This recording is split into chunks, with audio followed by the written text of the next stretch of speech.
মুহূর্তে চলছে ব্যাংকারদের 100 বলে ক্রিকেট, যেটা প্রথমবারের মতো আয়োজন করছে একে কনসাল্টিং সার্ভিসেস লিমিটেড, এবং মোট 4টি ব্যাংক এই টুর্নামেন্টে খেলছে। তবে এই মুহূর্তে বিরতি চলছে, আর বিরতির সময় আমরা পেয়েছি আমাদের খুব পরিচিত এবং কাছের একজন মানুষ। এবং আপনারা জানেন যে ব্যাংকার্স ক্রিকেট এতটা জনপ্রিয় হয়েছে, এতটা আকর্ষণ বেড়েছে বা প্রাণবন্ত হয়েছে, সেখানে অনেকগুলো মানুষের অনেক বড় অবদান। তাদেরই একজন জনাব Hasan MD Lablu, head of HR operation city bank PLC। Sir, আপনাকে স্বাগত।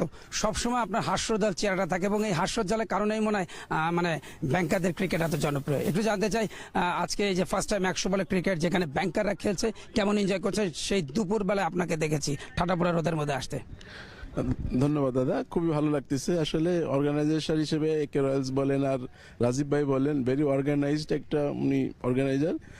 ওনার একটাই অ্যাডভান্টেজ যেটা হচ্ছে যে উনি খুব স্টার্টিং ডেট এবং এন্ড ডেট খুব মেনটেন করে, যেটা কর্পোরেট ক্রিকেটে খুবই কম মানে দেখা যায়। মাঝখানে কোনো একটা আননেসেসারি কোনো একটা কারণে এই প্রোগ্রামগুলো ঝুলে যায়। বাট রাজীব ভাই একটা জিনিস বিরাট ভালো লাগে, আমরা অলওয়েজ মানে ওয়েট করি রাজীব ভাই এই ধরনের টুর্নামেন্ট পার্টিসিপেট করার জন্য। আর যদি বলেন ব্যাংকার্স 100 বল, this is the first time ব্যাংকার্সদের নিয়ে এরকম একটা টুর্নামেন্ট অ্যারেঞ্জ করতেছে। উই আর ভেরি এক্সাইটেড এবং এই ধরনের টুর্নামেন্ট পার্টিসিপেট করার জন্য। বাট আরও 2-3টা ব্যাংক আসলে আরও খুব ভালো হতো। আমরা এনজয় স্টিল মানে মার্কেটের টপ 4 এটাতে পার্টিসিপেট করতেছে। মানে কেউ কাউকে আসলে ছাড় দিবে বলে মনে হচ্ছে না। মানে প্রত্যেকে খুব প্ল্যান হয়ে এই টুর্নামেন্টটা পার্টিসিপেট করতেছে এবং we are quite hopeful.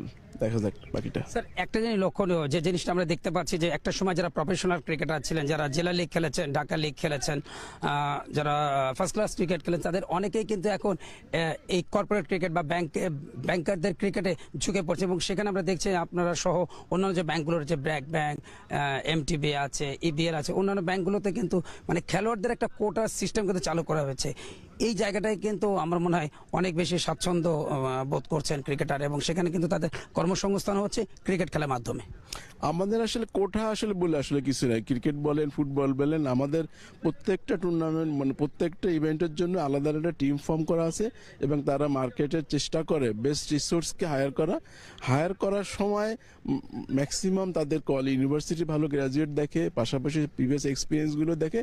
And সব থেকে বড় কথা, সে যেখানে তার প্রিভিয়াস খেলাধুলা যেখানে সে তার বেস্টটা দিয়ে আসছে, সেই 3টার কম্বিনেশন যখন হয় তখনই সেই এমপ্লয়ি আছে রিসোর্স হিসেবে সিটি ব্যাংকে অনবোর্ড হয়।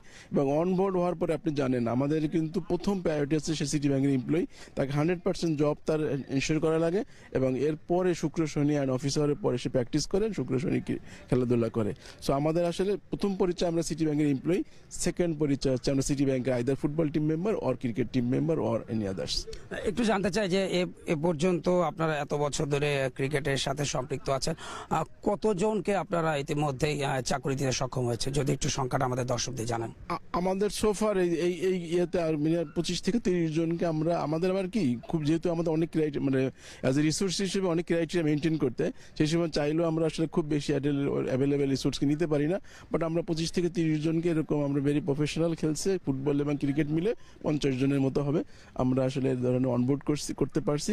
বাট আমাদের একটাই সুবিধা যে আমাদের এমপ্লয়িরা তাদের আমাদের যেহেতু ইন্টারনাল কালচার অ্যান্ড প্রসেস পলিসির কারণে দে আর মানে self motivated to the city bank as a organization. তো এখানে আমাদের আসলে এই ধরনের কোটায় টার্নওভার নেই বললেই চলে, একদমই নাই।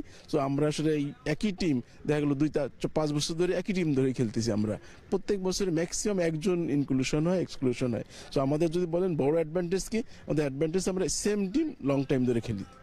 এখানে এই যে খেলোয়াড়রা দীর্ঘদিন যাবত আপনাদের এমপ্লয়ি হিসেবেই করছে, সেখানে যে বোনাসের যে বিষয়টা, অনেক সময় দেখা যায় বোনাস নিয়ে আপনার সাথে অনেকের কথা হয়। এই যে বোনাসের বিষয়টা, এই বোনাসটাকে খেলার পারফরমেন্সের উপরে নাকি ব্যাংকিং পারফরমেন্সের উপর আপনারা নির্ণয় করেন? আমাদের আসলে এডিশনাল কোনো অনেস্টলি যদি আমাদের পারফরমেন্স এভ্যালুয়েশন হয়, এভ্যালুয়েশনের পর তার রেটিং অনুযায়ী ইনক্রিমেন্ট হয়, যেটা আমাদের প্রত্যেকটা ব্যাংকের as usual process PMP process বলি। এর বাইরে আমাদের পারফরমেন্স বোনাস হয়, সেটাও PMPর পার্ট হিসেবে। বাট খেলাধুলার জন্য এডিশনাল তাদের জন্য কোনো কিছুই নাই। বাট ভেরি এক্সেপশনাল ভাবে যদি কোনো টুর্নামেন্টে তারা পার্টিসিপেট করে এবং সেই টুর্নামেন্টে যদি আমাদের MD স্যার অনেক সময় মানে ফিজিক্যালি থাকেন, চেয়ারম্যান স্যার থাকেন, এই জাতীয় ওনারা যখন ফিজিক্যালি যে সময় থাকে সেখানে যদি ওনাদেরকে এনজয় আমরা করে একটা টুর্নামেন্টে চ্যাম্পিয়ন হই, উনি ওই মাঠে ইনস্ট্যান্ট একটা ডিক্লারেশন দিয়ে দেয়, যাও আমি তোমাদেরকে 1 লাখ টাকা 2 লাখ টাকা 1 লাখ টাকা হাইস্ট এই পর্যন্ত পেয়েছি, প্রত্যেকেই 1 লাখ টাকা করে উনি হয়তো দিয়ে দিল। এটা আমাদের জন্য একটা বিশাল পাওয়া। বাট টাকাটা আসলে ইম্পর্টেন্ট না, আমাদের যে লাভ লাল জার্সি পরে পুরা সিটি ব্যাংক গ্যালারি ভরে যায়, ওটা হচ্ছে আমাদের মোস্ট পাওয়া। এবং সেই পাওয়ার বড় পাওয়া হচ্ছে এই ধরনের টুর্নামেন্টে আমাদের চেয়ারম্যান স্যার নিজে থাকেন এবং আমাদের এমডি স্যার নিজে থাকেন। জানেন কক্সবাজারের মতো টুর্নামেন্টে আমাদের এমডি স্যার নিজে সেখানে লাস্ট বল পর্যন্ত ওয়েট করছে খেলা দেখার জন্য। সো আমাদের আসলে ওই টাকাটা আসলে আমাদের সেকেন্ডারি ইস্যু। আসলে আমাদের টপ ম্যানেজমেন্ট ওন করে সিটি ব্যাংকের cricket team as well as football team. City bank আমরা জানি যে কোনো টুর্নামেন্টে চ্যাম্পিয়ন হওয়ার জন্য দল গড়ে, চ্যাম্পিয়ন হওয়ার জন্য খেলে। বাট ফার্স্ট টাইম এই যে ব্যাংকারদের 100 বলে ক্রিকেট, অবশ্যই চ্যাম্পিয়ন হওয়ার জন্য দল মাঠে নেমেছে। অলরেডি দেখলাম যে 200 মতো রান কিন্তু অলরেডি স্কোর বোর্ডে। বললাম তো প্রত্যেকে যেহেতু টপ ফোর টিম এখানে আসছে, প্রত্যেকে ওয়েল প্রিপেয়ার্ড হয়ে আসছে। কেউ কারো সার দিবে বলে আমার মনে হয় না। বাট আমরা মানে ট্রফির জন্য বড় দাবিদার আসলে। লাস্ট কোশ্চেন, এই যে বিভিন্ন টুর্নামেন্টে আপনারা খেলেছেন, অ্যামেচার ক্রিকেট খেলেছেন, ব্যাংকার্স ক্রিকেট কন্টিনিউ এই টুর্নামেন্টে খেলেছেন, মানে সিটি ব্যাংক কিন্তু অলওয়েজ কর্পোরেটের সমস্ত সেক্টরে কিন্তু বিরাজমান রয়েছে তাদের দুর্দান্ত পারফরমেন্স দিয়ে। অর্গানাইজারদের উদ্দেশ্যে কোনো বার্তা দিতে চান?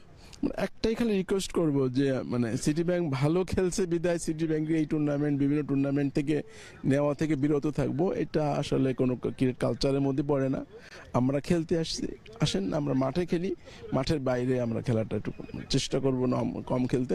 বাট আমি অর্গানাইজেশনদের মধ্যে রিকোয়েস্ট করবো, এটা অলরেডি আমাদের রিকোয়েস্টটা রেখেছে আসলে, যে তারা আগামী মানে দিনগুলোতে আমাদেরকে আসলে ওপেন করে দিবে। তাদের জন্য আমি ভেরি ভেরি হ্যাপি তাদের এই ইনিশিয়েটিভটার জন্য। বাট এই মাঝখানে যে একটা আমরা স্ট্রাগল করতেছিলাম যে সিটি ব্যাংক খুব ভালো টিম, অ্যামেচারে কিন্তু আপনাদেরকে আমরা মিস করেছি, লাস্ট দুটো এডিশন আপনারই চ্যাম্পিয়ন। আমরা আসলে সিরিয়াসলি চেষ্টা করছিলাম, ফাইনালি তারা আমাদের রিকোয়েস্টটা রেখেছে। আমি স্পেশালি আপনার মাধ্যমে থ্যাংক ইউ দিতে চাই তাদের এই ডিসিশনটা চেঞ্জ করার জন্য। Thank you.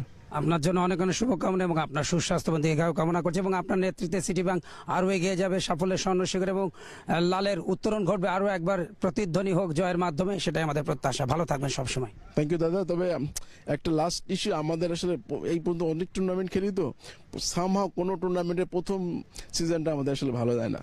সেটা একদম মোস্ট অফ দ্য টুর্নামেন্টের প্রথম সিজনটা ভালো যায় না।